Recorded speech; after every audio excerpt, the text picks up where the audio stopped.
A paz do Senhor para você que nos acompanha a partir deste momento através do canal oficial da IEADALP. Convidamos você para juntos aprendermos um pouco mais acerca desta lição, que é a lição de número 7 de adultos, desse último trimestre de 2020. Mas queremos agradecer ao nosso Deus por esta rica oportunidade que Ele tem nos concedido de estarmos aqui para traçarmos um rápido comentário acerca desta lição. Louvamos a Deus pela vida do nosso pastor, presidente Roberto José dos Santos, bem como do nosso superintendente das Escolas Bíblicas Dominicais da IEADALP, evangelista Renato Torres. Temos em mãos uma lição riquíssima, maravilhosa para a nossa vida. E queremos lembrar que o tema do trimestre diz respeito à fragilidade humana e à soberania divina, o sofrimento e a restauração de Jó. Lição esta baseada no livro de Jó. E temos desta feita a lição de número 7, a teologia de Bildade. Se há sofrimento, há pecado oculto? É uma pergunta.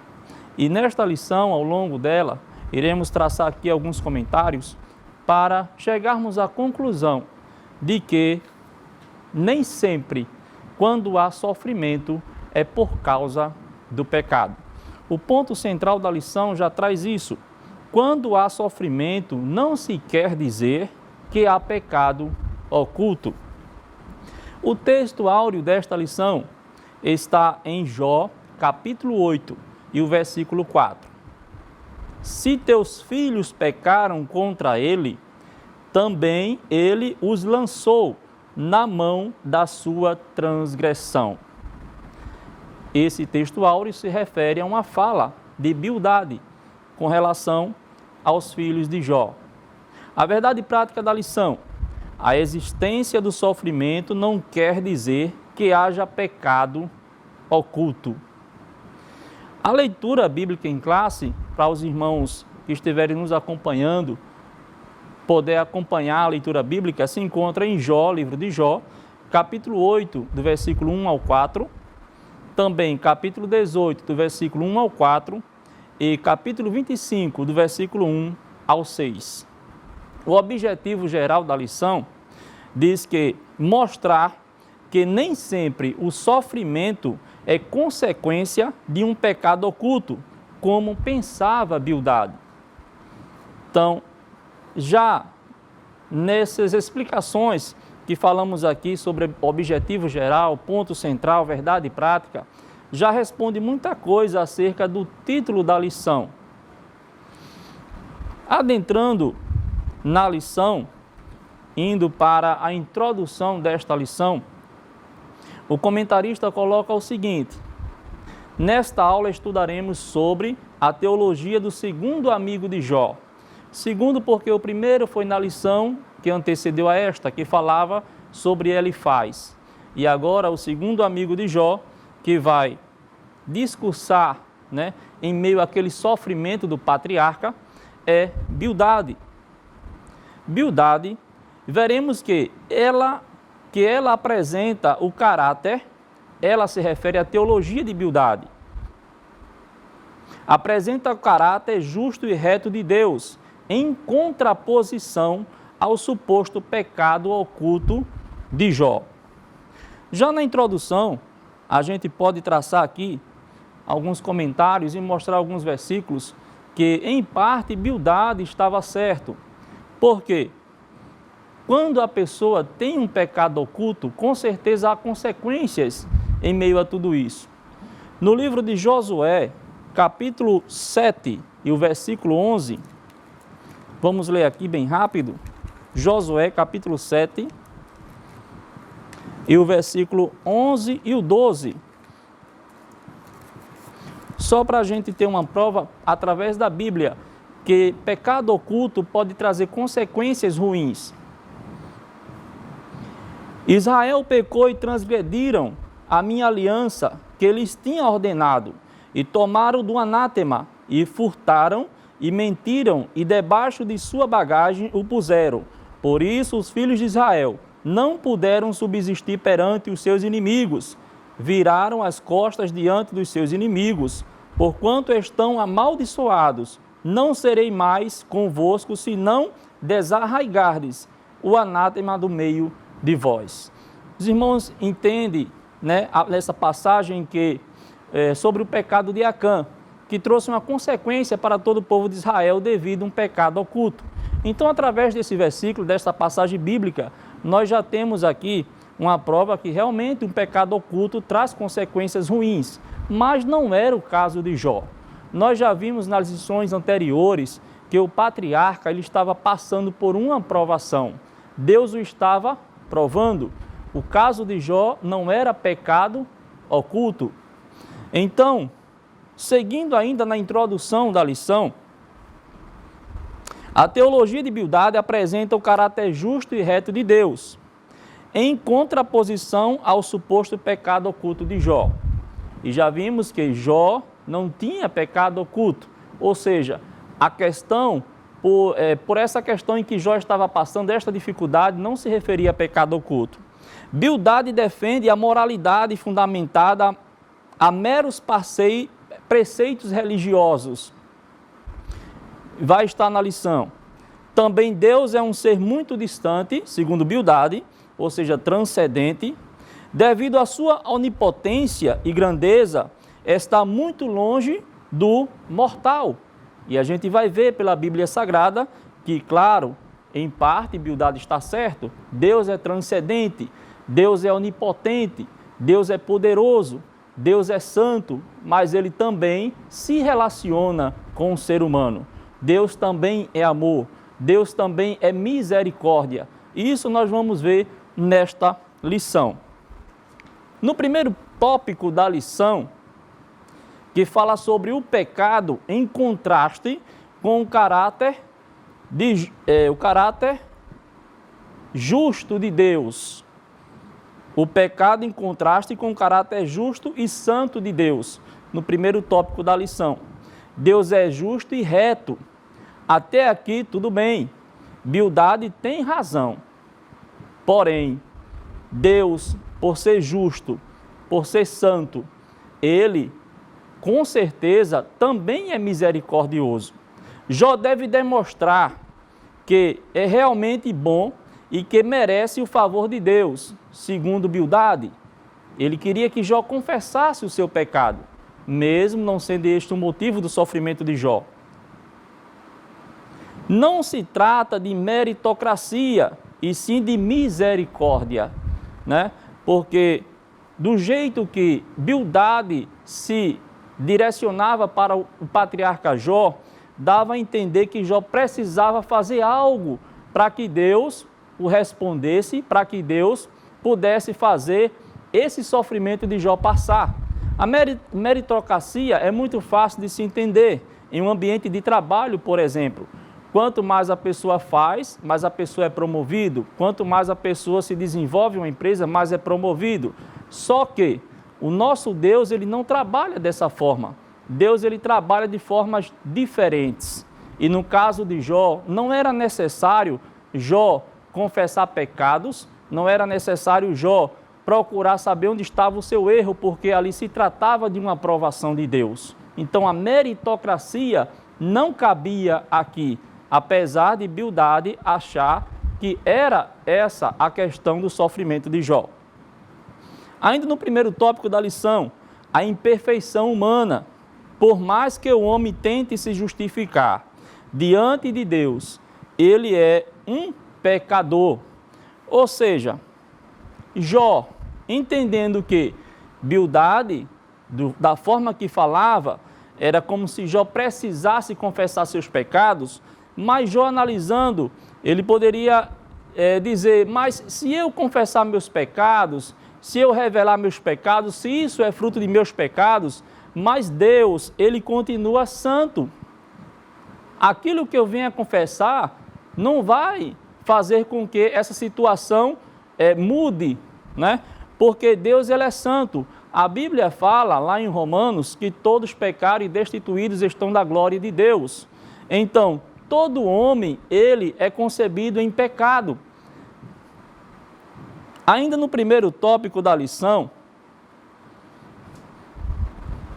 o comentarista coloca que nem sempre o sofrimento é fruto de uma imperfeição moral ou resultado de um pecado pessoal. Esse era o caso de Jó. Jó estava consciente de que nenhuma perfeição humana o habilitaria a aproximar-se de Deus. Dessa forma, a autopurificação não passava de presunção. Ainda que me lave como a água da neve e purifique as minhas mãos com sabão, mesmo assim me submergirá no fosso e as minhas próprias vestes me abominarão. Isso está em Jó 9, 30 e 31. Jó falando, respondendo à questão de Bildade. No segundo tópico da lição, o comentarista fala sobre o pecado visto como quebra da moralidade tradicional. O moralismo por tradição. Naquela época, é bom lembrar que existe um abismo muito grande de tempo, da época do acontecimento do patriarca Jó para a nossa época, mas hoje em dia ainda há essas questões, né, de pessoas que julgam as outras pessoas. Imagine você ter uma pessoa, um amigo que tem bens, que tem carro, que tem casas, que vive bem, e de repente você sabe que essa pessoa começa a perder as suas riquezas, os seus bens materiais, inclusive acometido por uma doença, e você vai até essa pessoa visitar, tentar consolar, tentar trazer uma palavra de conforto, mas quando você chega lá, você começa a pedir para que esta pessoa confesse os pecados. Então, era mais ou menos o que estava acontecendo com Jó, e era mais ou menos o que os amigos de Jó estavam fazendo. No caso do moralismo por tradição, lá no Novo Testamento, Jesus, ele falava disso. Ele falou para os fariseus que, em certa ocasião, chegaram a questionar porque Jesus estava se alimentando sem lavar as mãos. Então, veja que moralismo, né? Aqueles fariseus, eles estavam ali colocando as tradições acima dos princípios divinos. Então, Bildade agiu também dessa forma. Bildade via as tradições como mais corretas do que os princípios divinos. Havia algo por trás. É bom lembrar que nós, por mais que estudemos a palavra de Deus, por mais que busquemos a presença de Deus, Deus, ele não se deixa revelar totalmente. Nós conhecemos Deus em parte e não em sua totalidade. E é bom lembrar que naquela época, nesta ocasião da passagem do sofrimento de Jó, Jó não sabia qual o motivo do seu sofrimento. Deus sabia, Deus estava provando, mas Jó não sabia. E é tão maravilhoso quando vemos que Jó, em meio a tudo isso, em meio a todo o sofrimento que passou, ele não blasfemou. Ele não pecou contra Deus. E apesar de toda essa situação que ele estava passando, de sofrimento, de percas na família, de perca de bens, mas os amigos dele, em vez de chegar lá com palavras de conforto, ainda foram o acusar, mas Jó manteve a sua integridade com Deus. No terceiro tópico da lição, que fala sobre, ainda no segundo tópico, temos um assunto muito importante que fala sobre contemplando a cruz. Contemplando a cruz. Quando se refere ao versículo 25, em que Jó diz: eu sei que o meu Redentor vive. Eu sei que o meu Redentor vive. Os primeiros líderes da igreja entendiam que Jó predisse a ressurreição que será efetuada por Cristo no final dos tempos e da qual ele participará. Jó, em meio a toda aquela acusação, primeiro de Elifaz, depois de Bildade, mas Jó, ele chega a pronunciar: eu sei que o meu Redentor vive. O homem de Uz estava convicto de que não havia quebrado nenhuma lei moral, sendo, portanto, inocente, e que o seu sofrimento não trazia razão, não teria razão aparente, mas diante das acusações dos amigos, ele está disposto a abandonar toda a tentativa de se auto-justificar. Ou seja, por mais que Jó tentasse justificar os seus amigos, que não era o motivo de um pecado oculto, mas os amigos tentavam contrapor Jó. Mas Jó agora olha lá para frente. Jó apela para que Deus, venha em seu socorro, para que Deus, quem sabe, traga uma resposta para ele, porque os amigos não entendem. Jó também não sabe o motivo, mas Jó tem uma fé dentro de si. E Jó sabe que Deus, além de ser justo, ele é misericordioso e que ele se levantaria e que traria uma solução para o problema de Jó. No terceiro tópico, agora sim, indo para o terceiro tópico da lição, o pecado em contraste com a majestade de Deus, a grandeza de Deus. Temos aqui no terceiro tópico da lição, falando sobre o pecado em contraste com a majestade de Deus. No terceiro discurso de Bildade, ele não traz nada de novo. A gente percebe que Bildade já começa a perceber que as tentativas dele de fazer com que Jó confessasse algum pecado oculto não teria resultado. Até porque Jó estava ciente de que não era isso o que estava acontecendo. É bom lembrarmos que lá no início do livro de Jó, a palavra de Deus diz que Jó era reto, íntegro, temente a Deus e desviava-se do mal. Deus é onipotente, é transcendente, mas é um Deus que se relaciona com a humanidade. Deus é majestoso, é grande, é poderoso, mas é misericordioso. E a graça dele vai se revelar no Novo Testamento através do seu Filho amado Jesus Cristo. Temos o exemplo de Adão, no caso em que Deus se relaciona com o homem. O primeiro homem que Deus criou, a Bíblia fala que na viração do dia Deus passeava pelo jardim e conversava com Adão. O exemplo de Moisés, que subia até o monte. Então podemos comprovar com isso que Deus, ele se relaciona com o ser humano. Deus é misericordioso, Deus é bondoso também. E concluindo esta lição maravilhosa, ainda no terceiro tópico da lição, o comentarista vai colocar aqui no finalzinho do segundo subtópico: diferentemente do conceito apresentado por Bildade, o Deus que a Bíblia apresenta é poderoso e glorioso, mas principalmente misericordioso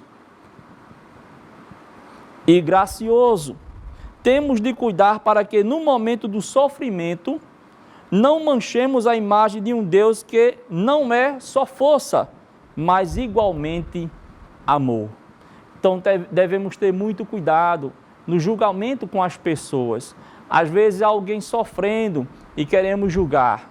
Às vezes há alguém sofrendo e queremos também manchar a imagem de Deus, achando que Deus está punindo aqueles que estão cometendo pecado, quando na verdade a pessoa não está nem cometendo pecado para estar passando por esse sofrimento. Então esta lição é maravilhosa para a nossa vida. É uma lição que vem nos edificar, é uma lição que vem nos ensinar e nos encorajar em meio às dificuldades da vida. A gente, nesse caminhar aqui na terra, vamos passar por dificuldade. Podemos ter um Bildade na nossa frente, podemos ter um Elifaz na nossa frente, que em vez de trazer palavras de conforto, de ânimo, esteja nos bombardeando, com acusações, querendo dizer que nós estamos em pecado, mas que tenhamos a certeza de que o nosso Deus, Ele é fiel e que os caminhos deles nós não conhecemos todos. Deus tem caminhos que ao homem é oculto. O trabalhar de Deus é maravilhoso na nossa vida. Nós não podemos estar centrado apenas em uma visão. Ah, o irmão está sofrendo porque está em pecado. Ah, o irmão está passando por aquilo porque há pecado oculto. Não, Deus tem um trabalhar dele.